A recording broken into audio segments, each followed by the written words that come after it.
tayo ng pasta with zucchini and ricotta. Supposed to be, ang gagawin natin sana ngayon ay pasta al pesto na request ni Clivel.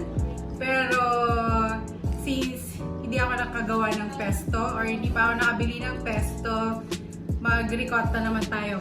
So ayan, ngayon slice natin ang ating zucchini. Gigisa natin ito later. Wala akong pang slice guys na mabilis. So eto. Ang haba naman ng kutsilyo na nakuha ko.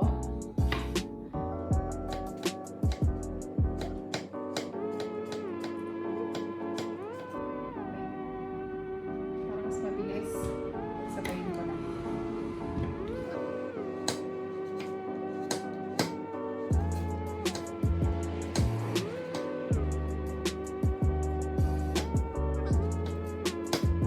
Ang ating new ingredients, zucchini, ito siya, and syempre yung ating pasta, pang oil, pang gisa, scallions ang gagamitin ko kasi, pero syempre sibuyas, and bawang.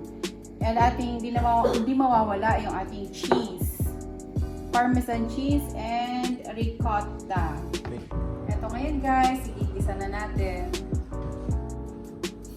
Ito na mga kasingkit, gigisa natin yung bawang, lagyan natin ng mantika. Konti lang, pang-isa lang siya. Then yung ating sibuyas and bawang. Yan, gigisa natin.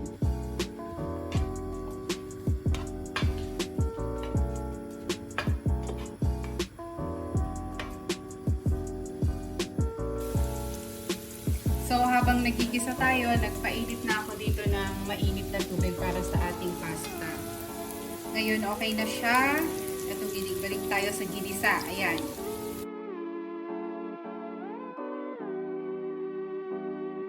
Gigisa natin hanggang sa lumambot.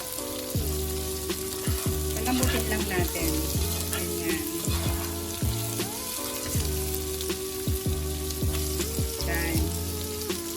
Tayin natin lumambot guys.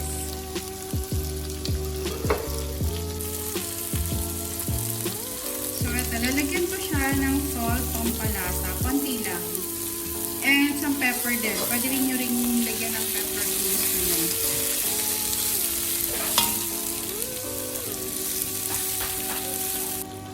So eto mga kasingkit, malambot na yung ating zucchini. So patayin na natin. Then antayin natin maluto yung ating pasta para hindi siya ma-overcooked. Kumukulo na ang ating tubig, so lalagyan na natin ng rock salt. Ayan, yung rock salt, and then yung ating pasta.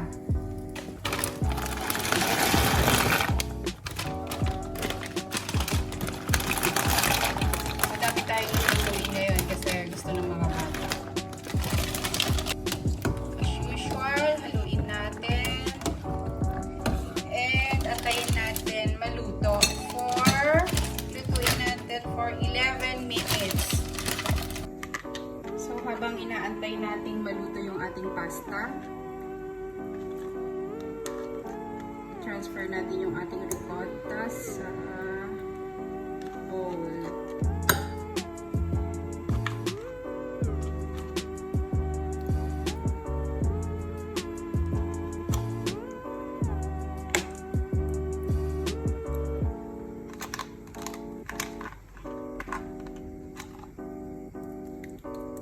Yan. Para ready na siya mamaya.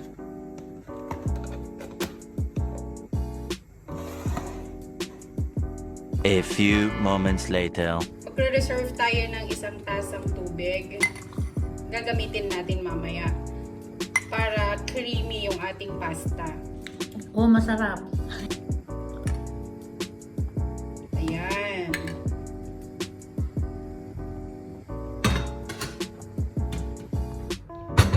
Drain na natin yung ating pasta.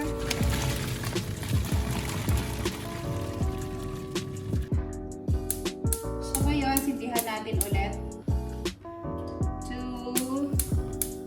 medium heat. Ayan, medium heat lang. Then, ilagay natin yung ni-reserve natin kanina na tubig from the pasta.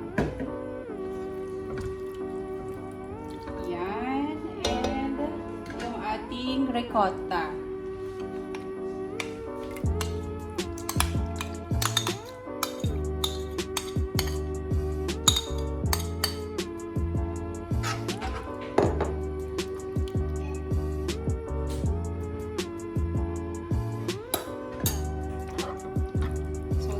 Creamy siya, guys.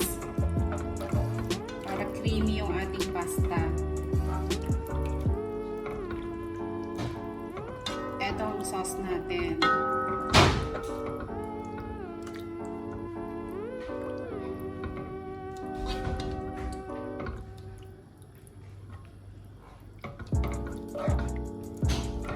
Ayan, tignan nyo. Nagki-creamy na siya.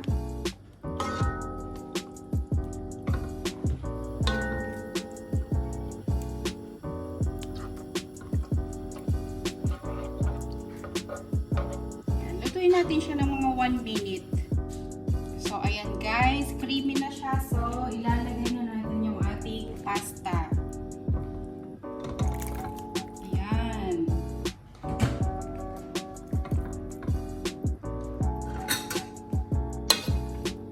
Ilalagay natin.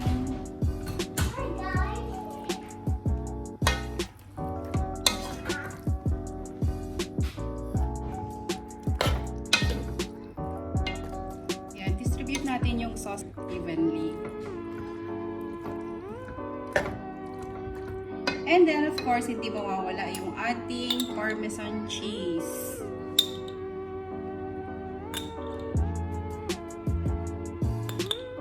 Yan.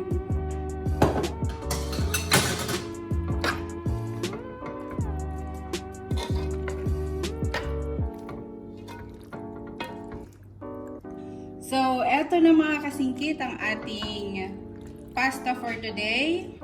Pasta with zucchini and ricotta. Ayan. So, kain na tayo. Kundi, anin? Kome? Buwano. Buwano. Ante, masarap ba? Oo, masarap. Buonissimo. Buonissimo bono. So, ayan mga kasingkit, sana nagustuhan niyo ang ating recipe for today. Thank you for watching! Please don't forget to like my videos, subscribe to my channel, and also ring that bell button to keep you updated.